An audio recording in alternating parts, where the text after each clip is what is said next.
Hi, everybody. Welcome to this episode of ESG Decoded. I am Yvonne Harris. I am your co-host for today and really excited to spend time with John Shegerian. Hi, John. How are you? Ron, I'm wonderful, and thank you for having me on today. It's really an honor.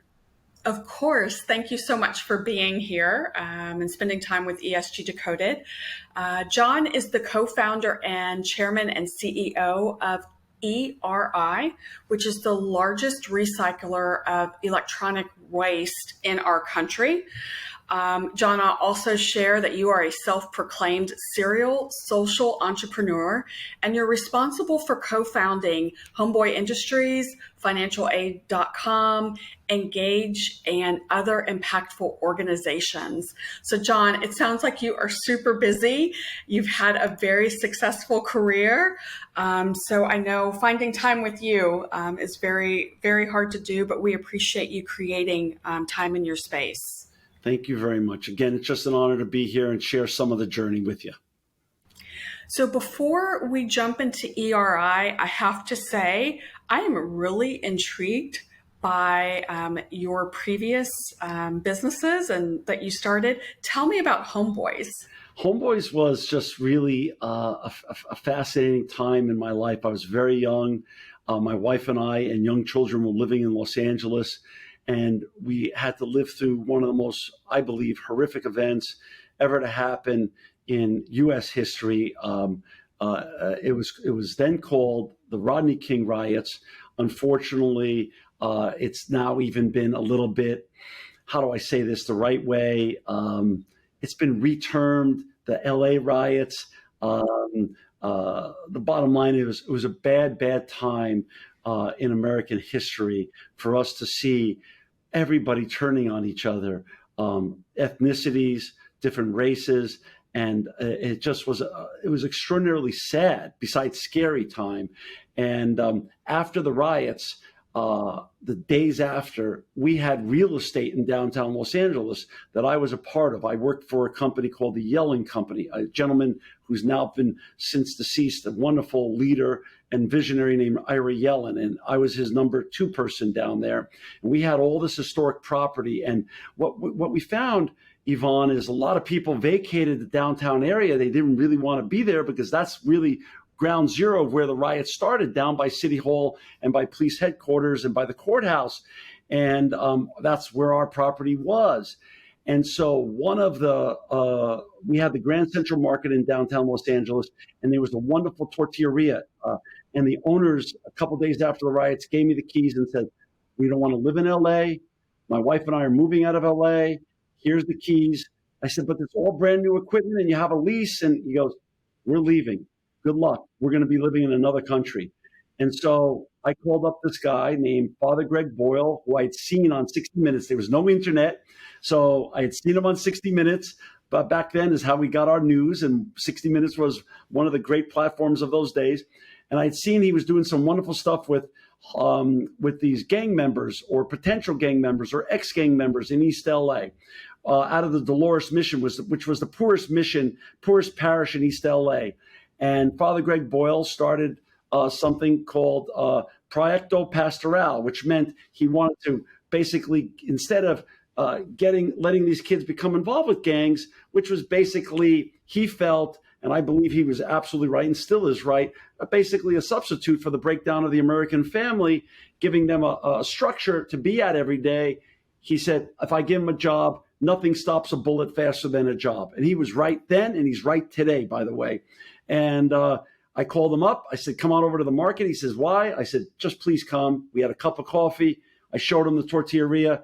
And literally in a couple-hour conversation, we decided we're going to take his young kids. We're going to put them to work there. He said, "What are we going to call it?" I said, "What do you call your kids in East LA?" He says, "I call them homeboys and homegirls." I said, "That's the name, Homeboy Tortillas." So we started it as Homeboy Tortillas.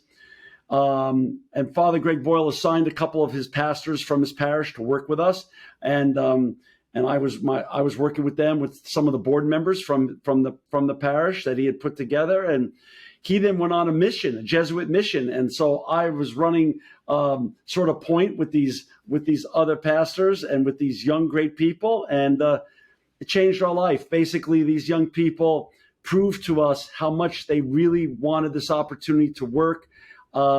I was very lucky. There was a young woman named Sylvia Lopez, who was a new reporter in town, who went to USC with my wife, and she was a very young reporter, and I asked her to do a story on it. And she got permission from her staff at KCAL in Los Angeles. She came and did a story, and LA fell in love with these kids, and these kids fell in love with LA. And then CNN came out and did a story because they saw the KCAL story. That's how they used to source their stories. And it's sort of history from there. Hollywood started writing checks, and it became Homeboy Industries, so we could go do more businesses. Father Greg Boyle came back from his mission, or whatever it's called, that he had to go on, and we were off to the races. And Father Greg Boyle took it back over and has done a brilliant job the last 20 years or so, or 30 years now, running the whole thing. And it's just been an incredible ride. And Greg is still a friend, Father Greg Boyle, and it just changed my wife's life and my life, in that we decided then we never want to do business anymore just to make money, which is wonderful. We want to do business to make money, but also to make a difference as well. So every business that we touch thereafter, financialaid.com, Engage, ERI, all have a capital bottom line and a social bottom line as well. That what you just shared is so inspiring in so many different ways. I think I'm going to work backwards. John, I just appreciate the reminder that you can do something that you're passionate about, that changes lives, and still make money. That's right. And still meet financial objectives. Many of us maybe were socialized or grew up thinking it's a choice. You do one or the other. But I think it's very important, especially in the space of ESG and the topics that we're going to discuss today, that it doesn't have to be an either or. It's really true. And Yvonne, people come to me all the time, young people especially, go, how'd you do this? Why'd you do that?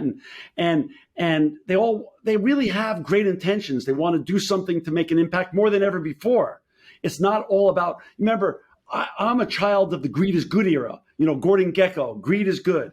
And the bottom line is that whole mentality's changed, and there's a new generation of people who really want to make a difference, who really want to make an impact. It's not about the money for them. It's not about greed is good. In fact, it's almost opposite. But like I tell them, the name of your podcast is ESG Decoded, Business and Sustainability. And so the bottom line is, you have to create a sustainable business to be able to go out and save the world. It's got to make a profit. You got to have money to keep the lights on, to pay your employees, so you can create a shared mission. And so keeping that in and creating the right balance of profitability with sustainability, and then also creating a mission, whatever your mission is that you want to accomplish, the social side of it, all can work together and work hand in hand.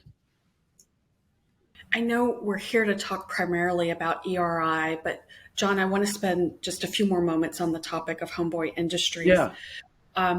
Unfortunately, the Rodney King incident was not a one and done, was not an isolated incident. And as we even just reflect back a few years to the social justice issues of 2020, the death of George Floyd, we still see the need for a myriad of things, but just tying to the investment in community and the work of Homeboy Industries. How are you sharing the model of Homeboy Industries in other communities throughout the country that desperately need it as well? Yeah, that's a great question. Father Greg Boyle's been the one who's done that. And when I was with him last, I basically was with him at an event here in Fresno, actually, California, where I live now and where ERI is headquartered out of. And we were chatting about that before the event. And I said, Greg, I wish the world had 1,000 of you, because we need 1,000 of you to do what you do. And we were talking about the democratization of Homeboy, not only across America, but across the world. And he explained to me, even though the name, it's not like McDonald's where the name Homeboy was trademarked and then he licensed it out for others to use. There's hundreds of paradigms that have been out to visit with Greg and have followed the paradigm of nothing stops a bullet faster than a job, not only in the United States, Yvonne, the good news is, but around the world. It still doesn't take away my initial comment that the world really needs 1,000 of Greg's, because it's still not enough. Because as you and I know, going back to the bookending Rodney King with George Floyd, my gosh, I'm 60 now, and I thought we'd be so much further along in this country in racial harmony, ethnic harmony, gender harmony, and we still have so far to go. And it's not discouraging, so to say. I'm disappointed. I'm not defeated. And I think we still can all continue to do so much more on getting us further down the road on harmonizing gender equality, ethnic equality, racial equality. We know there's a great need, and there's more that we could do together. And it's going to take all of us to get us there. And there's so many of us trying, John, and I know you've been such an inspiration in your community, and thanks to the entire team at Homeboy Industries. I know it's just not one person, right? It's a collective vision. But let me ask you, you're so passionate about that work. You're making such impact. Yeah. What led you to have other innovation and focus on electronic waste? Like, what was the impetus for that shift? Yeah, people ask me all the time, financialaid.com, Engage, ERI. Let's just take, let's take them all. So people say, how do you come up with what you're going to do next? And the bottom line is this, Yvonne, there's got to be of a void in the marketplace. Number one, there's got to be white space. It's not being done by somebody else. Or if it is, it's not being done well. Number two, you got to be able to test it small and realize it's going to work small. And then it's also you have to then do the math and do it right and really do it in a self-reflective way where you're being honest with yourself. Can you grow it and commercialize this? Is it scalable? Number three, is there a marketplace for it? Is it you're just in love with this because you're really excited about it yourself and this is very personal to you? Or is there others that are like you that have the same need? And number four, is it personal to you? Because yes, there's lots of white space. And folks like me who are serial entrepreneurs walk around seeing lots of white space out there. Every day I see white space. But if it's not personal to me, I'm not going to do it. Why? Because everything we do, no matter what the entrepreneur or budding entrepreneur or wannabe entrepreneur that listens to your show or is thinking of starting a business, if what they're about to do or undertake is not personal to them, it's not going to work. And here's a simple reason why. The world is tough. The world is a tough place. It's business and trying to get a brand out there is harder than ever in terms of getting any visibility in the cacophony of information glut that we have, that we all are inundated with every day. And if it's not personal to you, when the days get tough and long and lonely, and I say lonely, I mean soul-crushing lonely, you're not going to get through at all. It's just too hard to get through if it's not personal to you, and if you really don't care all that much about it. So it's got to be personal. Besides the white space, it's got to be commercializable, and you have to see some foreseeable marketplace out there, and then that's when the endeavor begins. So financial aid, we saw it. We democratized the student lending world, which was offline prior to us ever getting into it. We got into it in 98, the year Google was founded. So that's literally beginnings of times of the internet. So we put it online. We made all the mistakes we can make along the way, but it worked because the world was dying for this, to take a very clunky, paper-laden, in-person process that was being done historically through mail and in person on campuses across America, and we put it online. And also, the anonymity of the internet made it also very successful, because when we were polling young kids after they used our service as to why they liked and used our service, they were quite embarrassed that their parents had bought extra boats and extra homes and spent a lot of money at a casino or at other places, but hadn't saved enough money for them to go to get their university education. So the embarrassment of that process in person or on campus was now removed to the internet, and that also worked in our favor. And financial aid became a breakout success in the dot-com crash of 98, 99, and 2000, and we eventually sold it off to a very, very large banking concern called CIT, EDLG, and then CIT. And but we got to democratize the student lending world and do something no one had ever done before, and became very disruptive. But it was very personal to us. Number two, same thing with Engage in terms of the speakers marketplace, putting on celebrity and athlete speakers onto automated and democratized platform where people can hire speakers both online and in person to come and speak at their events using our technology. And then ERI, my dad was one of the first people to bring windmills to America back in 1978. He created a company called Windmaster. And I was working with my dad at that point. I was a teenager working with the group from Belgium that helped bring those windmills over and created these windmills, and was very excited about what he was doing, learned a lot about alternative energy. And so when my wife and I had this opportunity to partner with our two great partners, Aaron Blum and Kevin Dillon, postfinancialaid.com, to create and professionalize the e-waste recycling process and industry, we were really excited to do so, because e-waste was something, it was the fastest growing solid waste stream in the world, Yvonne, back in 2002, 3, and 4. It's still the fastest growing solid waste stream, but now we have a solution, and there's others that have followed us. And so there's great solutions around the United States and great solutions around the world now that can help people with all their old electronics. And so we're really proud of what we've built here together.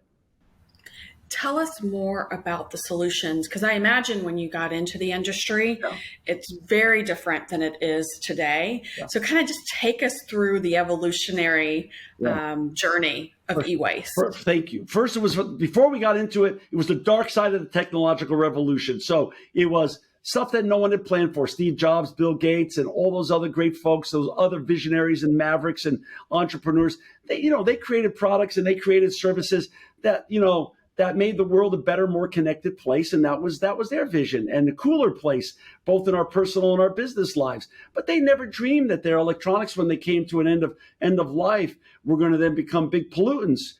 So when you keep this stuff above ground and you recycle it appropriately and break it down into its components, steel, aluminum, copper, gold, shredded plastic, and all the submetals, palladium, cobalt, nickel, lithium ion, and you're able to get these back to smelters, it goes back into the circular economy. It's the greatest circular economy story out there. So probably if last month we recycled 15 million pounds of electronic waste at our 9 facilities across America, maybe 2 or 3% of that went to a hazardous waste landfill. The rest, all those materials, went back into the circular economy.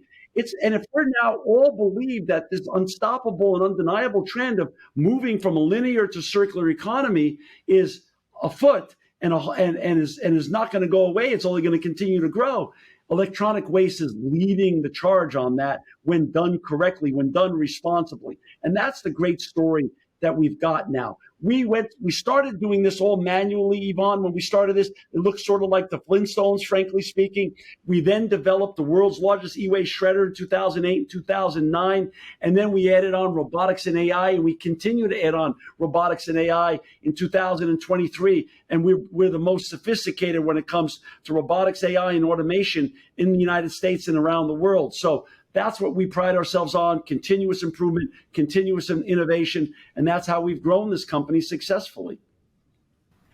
So, John, a couple of things jump out to me in what you just shared. Let me start with the first one. Sure. Again, going to the spirit of the podcast, ESG Decoded. Sure. Decode for us the circular economy as it relates to e-waste. Great question. So circular economy is basically the replacement of the linear economy. The linear economy is what we all grew up in. We use things once, out into the trash. It goes into the big landfills that we dug in America, and basically it's one and done. It's really a one and done economy.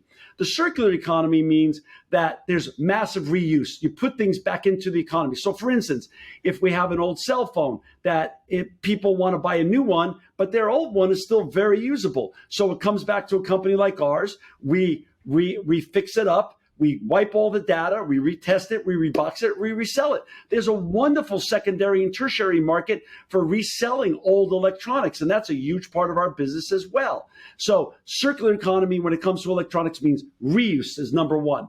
Number two, when it comes to all the commodities I just mentioned, the steel, the plastic, the copper, the aluminum, the gold, the silver, the lead, the palladium, all those materials are highly recyclable. For instance, aluminum is called the infinite recyclable because it can be recycled thousands of times. Your old Coke can or Pepsi can could go and be reused 1,000 times again once we drink the soda out of it. That's the beauty of gold and of steel and of aluminum and copper. It can be always recycled over and over again instead of going into a landfill. So you started with an electronic device that is the most important device to billions of people, the cell phone. Right. John, what if there's some people who are not recycling their cell phones out of concern of privacy and things not being wiped? What level of confidence do you have that when someone's turning that in, that they can rest assured that their personal information is leaving that device? If it comes to us, we know it's going to be gone. But the truth be known is we only get a small portion of everything that's being responsibly recycled. So you got to be really careful. The issue, since we've started this company, Yvonne, 21 years ago now, cybersecurity has become part of our vernacular, our lexicon. And so cybersecurity, to all of your listeners, just all of us really, means that we've got to protect our homes and our families, besides the businesses or organizations we work for. There's no reason not to be very vigilant to how you dispose of your old electronics. So, for instance, great retailers that do take back. Best Buy and Staples, for instance, have drop off and take back for old cell phones. They use responsible recyclers. We're the vendor of choice that those brands use. They have other vendors as well, but they vet those vendors very carefully and make sure that they're using all the right protocols to protect the consumer's devices and the data that's contained therein.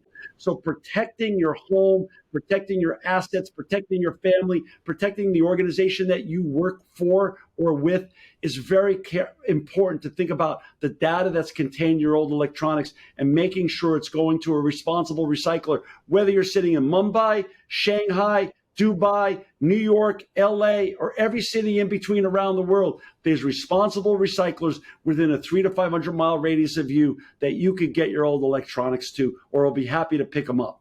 So we talked through the lens of personal responsibility, I'll call it. But John, now take us back up to organizations and companies and corporations. Give us some tangible actions that we could be taking to become more responsible in our electronic waste. And then I'm going to connect to that because measurement's important, right? Sure. If you don't measure it, it doesn't get done. That's right. What are some best practice measurements in the space of e-waste? Yeah, it's a great question. Well, first of all, as you and I both know, Yvonne, in every boardroom across the United States and around the world now, two of the hottest topics, if not the two hottest trends and topics, are ESG and cybersecurity. So the cool news is that electronics can be bundled up as a solution, one of the solutions for both of them. Why? When it comes to cybersecurity, of course, there's many, let's just call it 50 to 100 amazing software platforms that cybersecurity experts, CISOs, chief information security officers from corporations or organizations can engage with to help protect their organization or corporation. But it's not going to do that much good to protect that organization if they close the front door but leave the back door open by getting rid of their old electronics and not taking unbelievable care of how they choose that vendor. So choosing that vendor responsibly means making sure they have the right certifications. The right certifications on the environmental side include either what is called R2, or it's called e-stewards. So there's two different organizations. ERI happens to have both certifications, but if your recycler has one or the other, they're going to be in good shape. That's number one. On the security side, they should be NACD certified, National Association of Information Destruction. It was originally created for the paper shredding industry to destroy data on paper, but it also has been applied now to the electronic waste industry to destroy data that's contained in old electronics. So they should be NACD certified as well. ERI went a little bit beyond. We're the only company in the world that's SOC 2 certified in recycling, because that gives extra confidence and protection to any of the big brands and little brands that we are taking care of their data, and they know that we've really gone out of our way and we think about it all the time. When it comes to the ESG side of it, here's really the good news.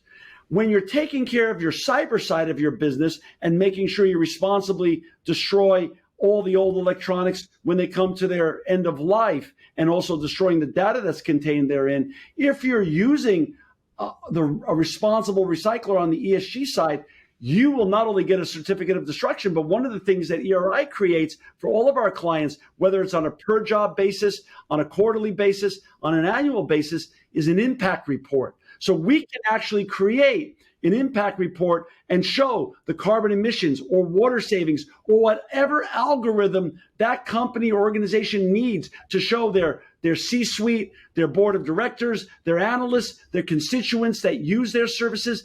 Every company now is searching for new ways to get ESG credit. By responsibly recycling your old electronics, there's huge ESG credits you can get, because there's huge carbon emission offsets, because you're recycling really stuff that goes right back into the circular economy, and there's a huge energy savings. I'll give you an example. When you recycle aluminum, as opposed to mining it from the ground, out of the raw materials out of the ground, there's over 92% energy savings right there. And all the metals have those kind of energy savings, not as high as 90, they'll be in the 70s and 80s.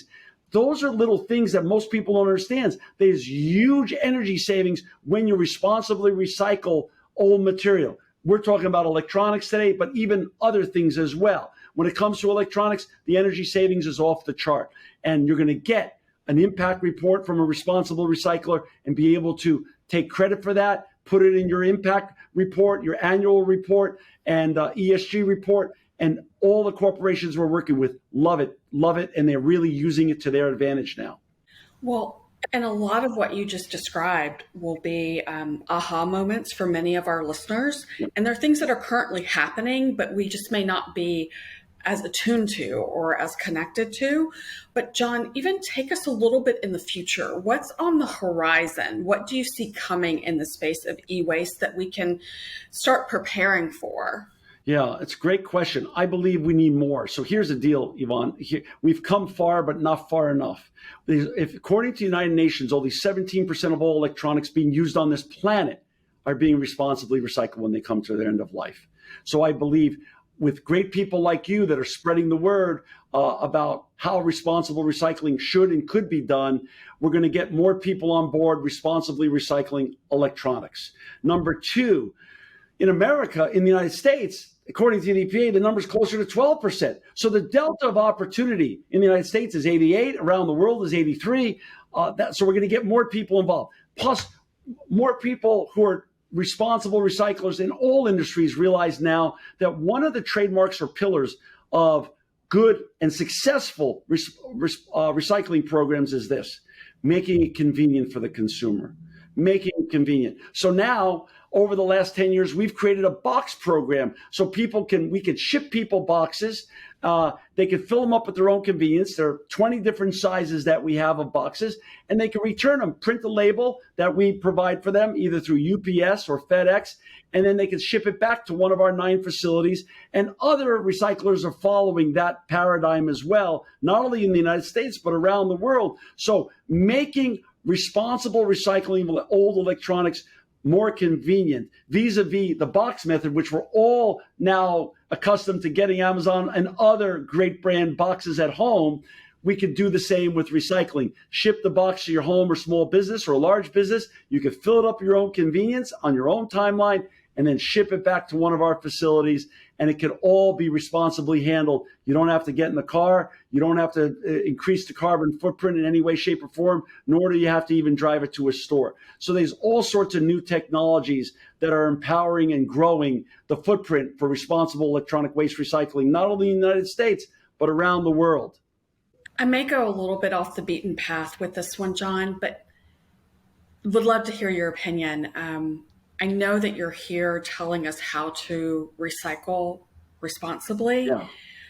but do you feel like we're just over consuming electronics? Like, do we need a new phone every year? Like, I don't know. Again, I may be going, down a rabbit hole that we just don't have time to discuss, but I just wonder if that's a part of this conversation that we just don't have. It probably is. Probably using less would be more for all of us. I'm guilty as anybody, and I'm in the industry, and I get when a new phone comes out, I'll get the new phone. When a new iPad comes out, I'll get it. I love technology. I love the convenience of it. Now, I'm lucky because I have the ability to responsibly recycle right down the hall from me all our old electronics. But the truth known is we all should be using less. So the answer is yes, Yvonne. But if we're going to live in the conspicuous consumption society that we've created, not only in the United States, but around the world, the nice thing to know is that there's a secondary and tertiary market for all our old electronics, and they can be reused not only in the United States in the secondary or tertiary market, but in other parts of the world as well. So if we get our old products at least into the hands of responsible recyclers, they can be reused. And that's the good news. Don't just put your old cell phones in a desk or in your attic or in a closet. Same thing goes with old television sets, old laptops, anything else you have. Get it out. Get your space back. Let's get the stuff back into the circular economy. And I think that will really go a long way. But yes, to your answer, I think we all could be using less. And I'll start with me being as one of the guilty parties of consuming too much. There are so many of us that are in that category. Another different question, John, and thank you so much for humoring me today. I'm just so excited about this topic. Yeah. But as we talk about the circular economy and getting the products recycled and back out there in a second or third life, do you have any collaborative partnerships that are getting like cell phones and laptops and other things into disadvantaged communities or communities that really need these items? We do. It's been less because of the cybersecurity and the data risk issues. It's been less than it was 10 or 15 years ago. But yes, we do have some programs like that where there's donations that go on, and we support some of the programs of some of our customers. So the answer is yes, but it's less than it used to be 10 or 15 years ago because of the data risks, unfortunately. Okay. It's good to know that it is happening on some level. It is. And there's great organizations out there that are doing great things. And we support them in terms of wiping devices so they can then ship them off to areas in great need. And again, most of these cell phones and laptops and tablets are built unbelievably strong, way beyond our typical use in the United States, where we want to buy something new. So they really do have a great afterlife in the second or tertiary market, and there's great need for them all over the world. Yeah, I'm glad that work is happening. And it just dawned on me, John, that I did not remember to introduce you as an author at the beginning. Yeah. And you do have a book out called The Insecurity of Everything. Yeah. Tell our listeners about that book. Yeah, we wrote that during COVID, my partners and I. So we're all co-authors on it. It was written just basically to go over the stuff that you and I talked about today, Yvonne, and go more forensically into the real risks of data security in your old electronics, and how we give some examples in there of some things that have really been catastrophic events for organizations. And we explain to people what organizations they have to look out for in terms of National Association of Information Destruction, SOC 2, and how to protect themselves in a better way. And we didn't write it to make money. We just wrote it as an educational piece. And I'll tell you, anybody who writes to you after the show, that hears this show, that wants a copy of the book, you send me their names and addresses, Yvonne, and I'm happy to send them their own free copy of that book, because it can help protect them from anything bad happening to their friends, family, or other people that they're involved with, and it will protect them from themselves, from putting their data in the wrong people's hands. That is such a generous offer, John. Thank you so much. And you know what? I'm not even surprised that you extended that offer. That's who you are. I've just met you for the first time, but I can tell that you are a very generous spirit, and I appreciate that on behalf of our listeners. So thank you. Thank you. Yes. Well, we have had great time. As you can tell, I can continue on this topic, but could I just ask for a coupon, John, to bring you back and get some updates from you real soon? Anytime. I'd love to come back on, Yvonne, to your great podcast, and any way I could help support your great work. We're very excited about being here today and being able to share the word about responsible e-waste recycling. And I thank you for all the great work you're doing on ESG and sustainability topics. They're some of the most important topics on the planet today. And we're only going to move forward with great people like you sharing inspirational stories. Thank you for your kind words. And again, John, thank you for your time.